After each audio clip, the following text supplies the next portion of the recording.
Hello everyone, আসসালামু আলাইকুম। সবাই কেমন আছেন? আশা করছি সবাই ভালো আছেন। আমরাও আল্লাহর রহমতে ভালো আছি। মিনারা সিদ্দিকী ব্লগে আপনাদের সবাইকে স্বাগতম জানিয়ে আজকের ভিডিওটা শুরু করলাম। মা বাহিরের উঠান ঝাড়ু দিল আর এখন এখানে অনেকগুলো সবজি নিয়ে আসছে, সেগুলো এখন আমি দেখতেছি কি রান্না করা যায়। আর পরোটা বানাই রাখছে, এখন এগুলো আমি ভালোভাবে ভেজে নিব। আর আমার বয়সের সাথে সাথে কিন্তু আমার ময়না কথা বলা শুরু করে দিছে। অনেক আপু ভাইয়ারা দেখি ময়নার কথাটা অনেক পছন্দ করতেছেন। আপনাদের সবাইকে অসংখ্য ধন্যবাদ। আসলে পশু পাখি পাললে এটার প্রতি একটা ভালোবাসা, মায়া জন্মায়। সবাই এই মায়াটা বোঝে না, অনেকে এগুলো পালন করতে পারে না। আর আমি তো বিয়ে হওয়ার পর থেকেই এগুলো দেখে দেখে অভ্যস্ত, কারণ আমার হাজব্যান্ড এগুলো অনেক পছন্দ করে। তার কারণে আগে একসময় অপছন্দ ছিল, এখন অপছন্দ থেকে পছন্দ হয়ে গেছে। এখন আমারও এগুলো ডাক না শুনলে ভালো লাগে না।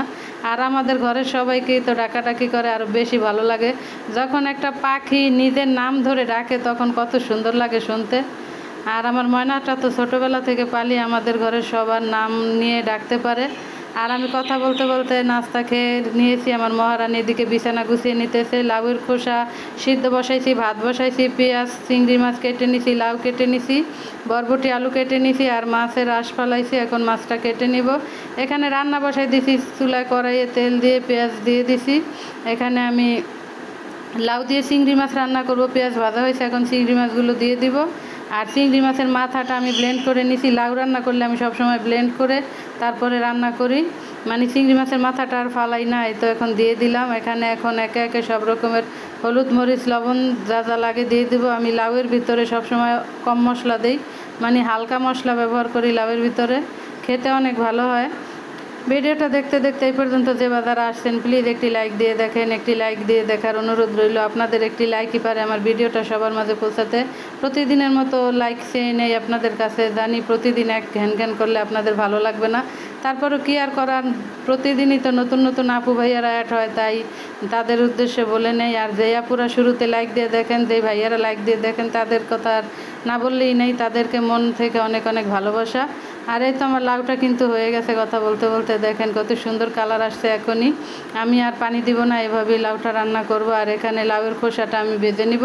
কড়াইয়ের ভিতরে যত মাছ ভাজবো, আগের তেল ছিল মাছ ভাজা, সেই তেলের ভিতরে আমি মরিচ ভেজে নিছি। আর এখন লাউয়ের খোসাগুলো ভেজে নিব। আর এখানে ধনিয়া পাতা দিব। আমি এটা ব্লেন্ড করব, ভর্তাটা পাটায় বাটবো না। এখন এই তো ভালোভাবে ভেজে নিতেছি। এখন ধনিয়া পাতাটা ধুয়ে তারপরে এর সাথে একটু ভেজে নিব। আর এখন তুলে ফেলবো, ভাজা হয়ে গেছে। আর এই কড়াইয়ের ভিতরে আমি এখন ইলিশ মাছগুলো কিন্তু আমার আগেই অফ ক্যামেরায় কাটা দেওয়া হয়ে গেছে, নুন হলুদ মেখে রাখছি। এখন এতে একটু তেল দিয়ে তারপরে সুন্দরভাবে ভেজে নিতেছি। বেশি কড়া করে ভাজবো না, হালকাই ভাজবো।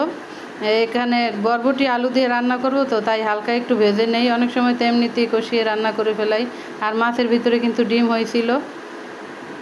এখন আমি মাছগুলো উল্টে দিতেছি খুব সুন্দরভাবে। এইভাবেই হালকা হালকা ভাজবো, তারপরে রান্নাটা করব। এখন আমি রান্নার জন্য মশলা কষিয়ে নিছি। এখানে বরবটি আলু এগুলো এখন দিয়ে দিব।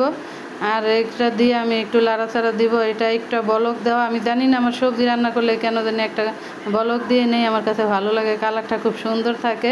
আর এখন এই তো ঝোলের জন্য পানি দিয়ে দিলাম। আর এখানে এখন মাছ দিয়ে দিব, যেহেতু বরবটি আলু সিদ্ধ করা। তা আর আমি কিন্তু সিদ্ধ করে পানিটা ফেলাই নাই, ওই পানিটাই দিয়েই আমি তরকারি রান্না করছি, আমি অন্য কোনো পানি দেই নেই।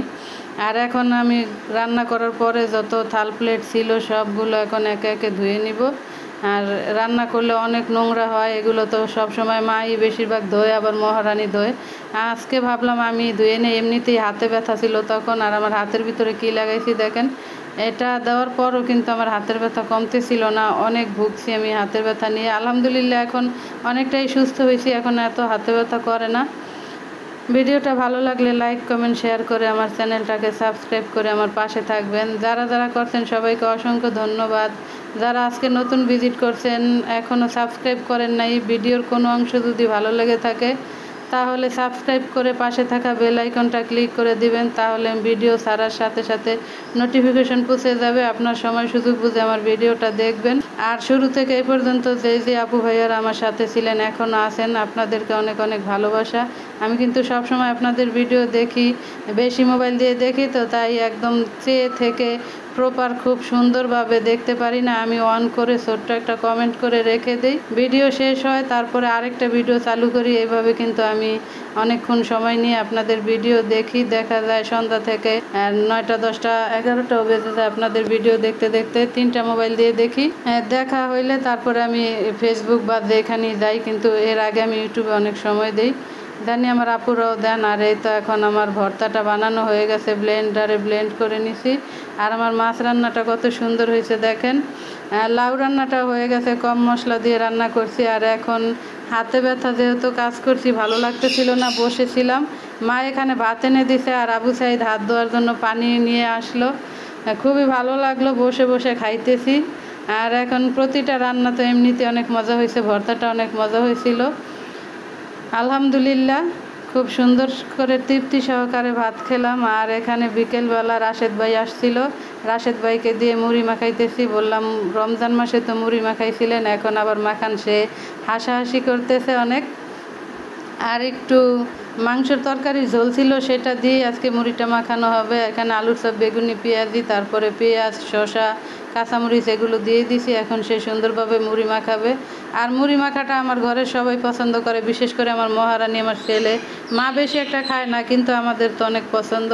মুড়ি খেতে খেতে আপনাদের কাছ থেকে বিদায় নিয়ে নিব। সবাই মিলে মুড়ি মাখা খাইলাম আলহামদুলিল্লাহ। আজকের ভিডিও এইটুকুই। সবাই ভালো থাকবেন, সুস্থ থাকবেন। আল্লাহ হাফেজ।